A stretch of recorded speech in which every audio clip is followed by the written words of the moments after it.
MIDC परिसरातील अमुदान chemical कंपनीतील रिॲक्टरचा स्फोट होऊन झालेल्या दुर्घटनेची मुख्यमंत्री एकनाथ शिंदे यांनी प्रत्यक्ष घटनास्थळी जाऊन पाहणी केली आहे। या भीषण स्फोटात 8 जणांचा मृत्यू झाला असून 60 जण जखमी झालेत। आज मुख्यमंत्र्यांनी एम्स रुग्णालयाला भेट देऊन या दुर्घटनेत जखमी झालेल्या रुग्णांची भेट घेऊन त्यांच्या प्रकृतीची विचारपूस केली।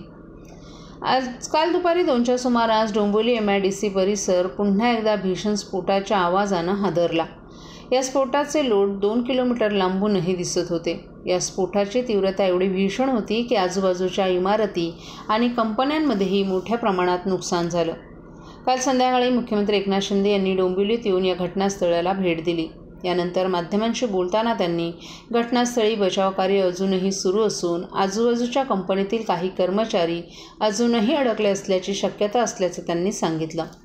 या दुर्घटनेनंतर राज्य शासनाने मोठा निर्णय घेतला असल्याचंही मुख्यमंत्र्यांनी सांगितलं। डोंबिवली MIDC परिसरातील कंपन्यांचे उद्योग कामगार, महाराष्ट्र प्रदूषण नियंत्रण महामंडळ आणि औद्योगिक सुरक्षा विभागाचे संचालक यांच्या माध्यमातून ABC अशा 3 श्रेणीत वर्गीकरण करून त्यातील अतिधोकादायक कंपन्या अंबरनाथ MIDCमध्ये स्थलांतरित करण्याचा निर्णय घेण्यात आला आहे। या कंपन्यांना या जागेचा चेंज ऑफ यूज करणं अथवा ही कंपनी अंबरनाथ MIDC परिसरात विस्थापित करण्याचे पर्याय देण्यात येणार असल्याचंही मुख्यमंत्र्यांनी स्पष्ट केले। तसंच राज्यातील इतर MIDCमधील कंपन्यांच्या सुरक्षिततेची देखील तपासणी करण्याचे निर्देश उद्योगमंत्र्यांना दिल्याचं सांगितलं। या दुर्घटनेची चौकशी करून ती नक्की का घडली याचा शोध घेऊन दोषींवर कठोर कारवाई करण्यात येईल असंही शिंदे यांनी स्पष्ट केले। दरम्यान घटनास्थळी भेट दिल्यानंतर मुख्यमंत्री एकनाथ शिंदे यांनी एम्स रुग्णालयात जाऊन या दुर्घटनेत जखमी झालेल्या व्यक्तींच्या तब्येतीची विचारपूस केली। यावेळी कल्याण डोंबिवलीचे खासदार डॉ. श्रीकांत शिंदे, आमदार राजू पाटील, ठाणे जिल्हाधिकारी अशोक शृंगारे, शिवसेनेचे सचिव भाऊसाहेब चौधरी, डोंबिवली शहर प्रमुख राजेश मोरे तसंच शिवसेनेचे स्थानिक पदाधिकारी आणि कार्यकर्तेही उपस्थित होते।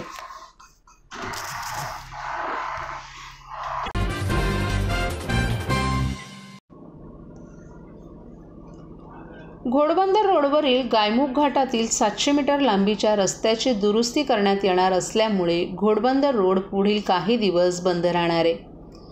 आज 24 मे पासून 6 जूनपर्यंत या मार्गावर अवजड वाहनांना बंदी असणार आहे।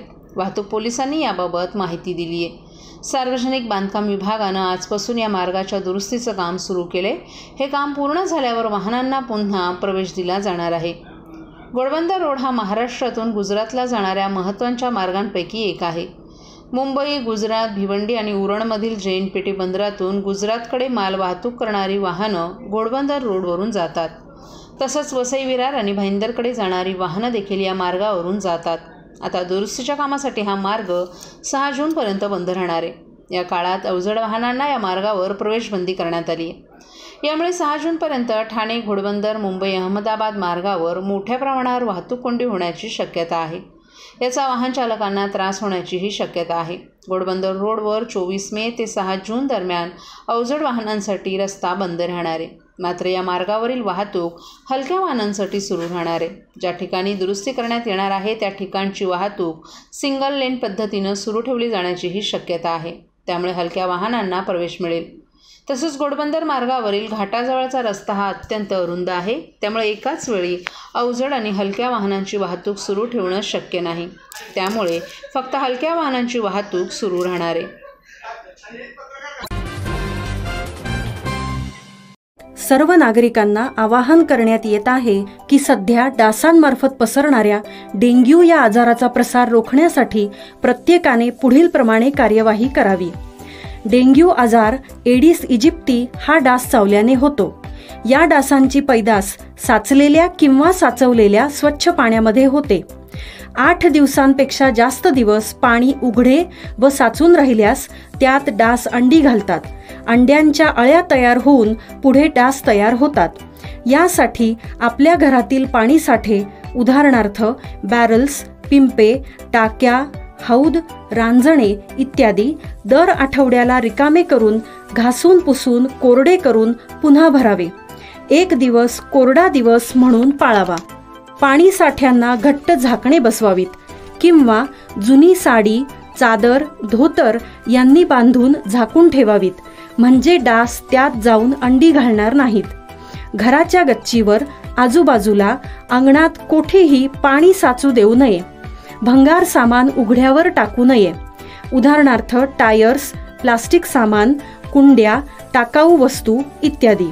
अशा सामानात पावसाचे पाणी साठून त्यात डेंग्यूच्या डासांची पैदास होते. घरातील कूलर्स, फ्रीजच्या पाठीमागील ट्रे हे देखील वेळोवेळी कोरडे करावेत.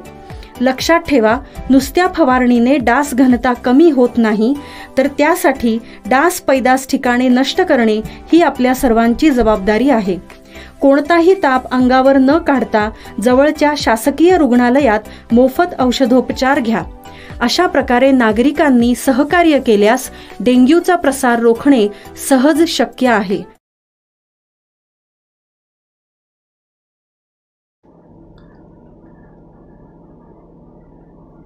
शिक्षण हक्क कायद्याअंतर्गत प्रवेश प्रक्रियेच्या नव्या नियमावलीला उच्च न्यायालयानं स्थगिती दिली आहे. पुन्हा पूर्वीच्या नियमावलीनुसार प्रक्रिया सुरू करण्यात आली आहे. त्यासाठी 17 मेपासून अर्ज मागवण्यात येत आहेत. ठाणे जिल्ह्यातून RTAसाठी 646 शाळा पात्र असून 11,377 जागांसाठी ही प्रक्रिया पार पडणार आहे. गेल्या आठवड्याभरात 11,404 बालकांचे अर्ज दाखल झालेत.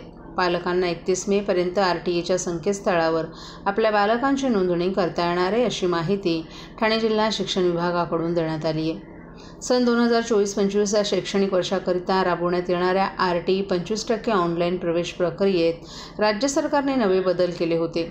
या नव्या नियमावलीत विद्यार्थी राहत असलेल्या 1 ते 3 किलोमीटर परिसरातील स्थानिक स्वराज्य संस्थेच्या, जिल्हा प्रशासनाच्या किंवा अनुदानित शाळांमध्येच प्राधान्यानं मुलांना प्रवेश घ्यावा लागणार होता. या बदलामुळे पालकांमधून तीव्र संताप व्यक्त केला जात होता. कारण या नव्या नियमावलीमुळे गरीब, वंचित घटकातील विद्यार्थ्यांना नामांकित खाजगी शाळांमध्ये प्रवेश मिळणं कठीण झालं होतं.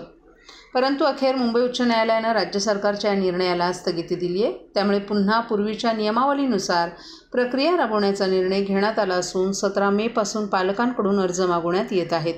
ज्या पालकांनी नव्या नियमावलीनुसार 17 एप्रिल ते 10 मेपर्यंत अर्ज केले होते, ते अर्ज रद्द केले असून त्या पालकांना पुन्हा अर्ज भरण्याचं आवाहन करण्यात आलं आहे.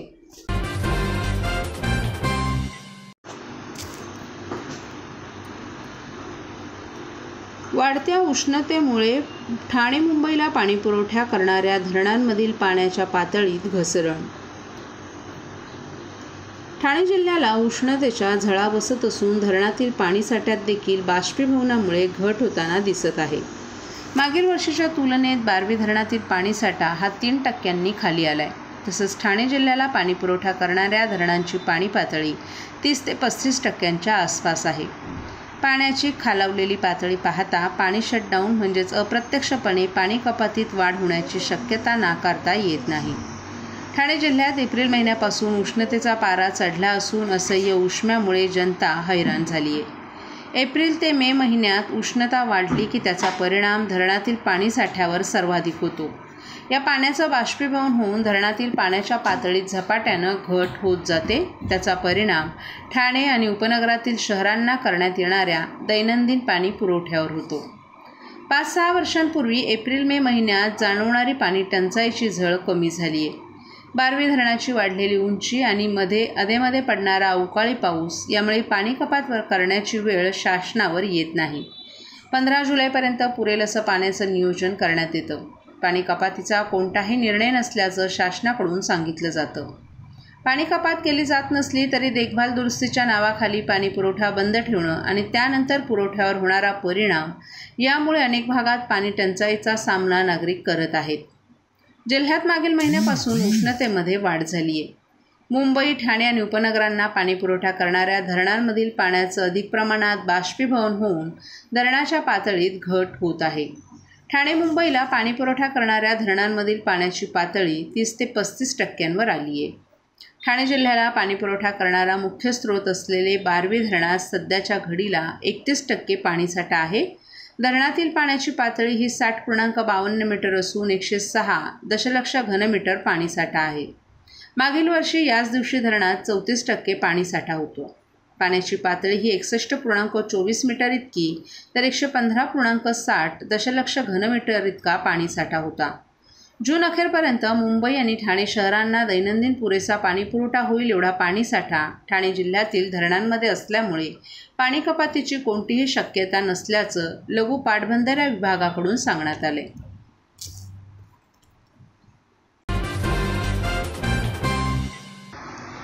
उन्हाच्या झळा आणखीन तीव्र होणार असल्यानं ठाणेकर अधिकच घामाघूम झाले असून यामुळे त्वचाविकार वाढीस लागलेत। सर्वसाधारण घामोळ्यांनी भलतेच हैराण झाले। सिव्हिल रुग्णालयात त्वचा विभागात सर्वाधिक घामोळ्याच्या रुग्णांची संख्या जास्त असून शरीराला जास्तीत जास्त थंडावा देण्याचा प्रयत्न ठेवावा, बाहेर फिरताना भरपूर पाणी, अंगावर सुती कपडे, हिरव्या पालेभाज्या, पाणीदार फळं खाण्याचा सल्ला त्वचा तज्ज्ञांनी दिला आहे। अवकाळी पाऊस आणि गारपीट यामुळे ऋतुचक्रच बिघडल्याचा भास होत असला तरी ठाण्यात उष्म्याचा पारा वाढलाय। जसा पाऊस जवळ येत आहे तशी उन्हाची दाहकता अधिकच वाढणार आहे। उन्हात फिरल्यामुळे डोळ्यांची जळजळ, पोटात मळमळ, डोके दुखणे, चक्कर येणे अशा नित्याच्याच गोष्टी झाल्यात, तरी त्वचाविकारांचे आजारही तेवढेच वाढले। मात्र सर्वाधिक घामोळ्यानं अनेक जण त्रस्त आहेत। ठाणे सिव्हिल रुग्णालयात घामोळे झाल्यानं उपचारासाठी रुग्ण येत असल्याची माहिती वरिष्ठ त्वचा तज्ज्ञ डॉक्टर कमलाकर जावळे यांनी दिली आहे। या दिवसांमध्ये नागरिकांनी भरपूर पाणी पिणं आवश्यक आहे। अंगावर सुती फिकट रंगाचे कपडे, दिवसातून 2 वेळा थंड पाण्यानं आंघोळ करणं, टोपी, गॉगल्स, सनस्क्रीन, लोशन लावणं, अंगावर घाम सुकणार नाही याची काळजी घेणं, मसालेदार पदार्थ खाऊ नयेत, मांसाहार कमी करावा, तसंच दुपारी घरातून बाहेर पडताना भरपूर पाणी पिऊन मगच बाहेर पडावं, असं आवाहन ठाणे जिल्हा शल्यचिकित्सक डॉक्टर कैलास पवार यांनी केलं आहे। सध्याच्या घडीला उष्णतेची लाट आहे, उष्माघाताचे रुग्ण येऊ शकतात, त्यामुळे त्याची काळजी घ्यायला पाहिजे आपल्याला। आणि टेम्परेचर कमी असलं तरी आपल्याकडे दमट वातावरण असल्यामुळे घाम खूप जास्त होतो।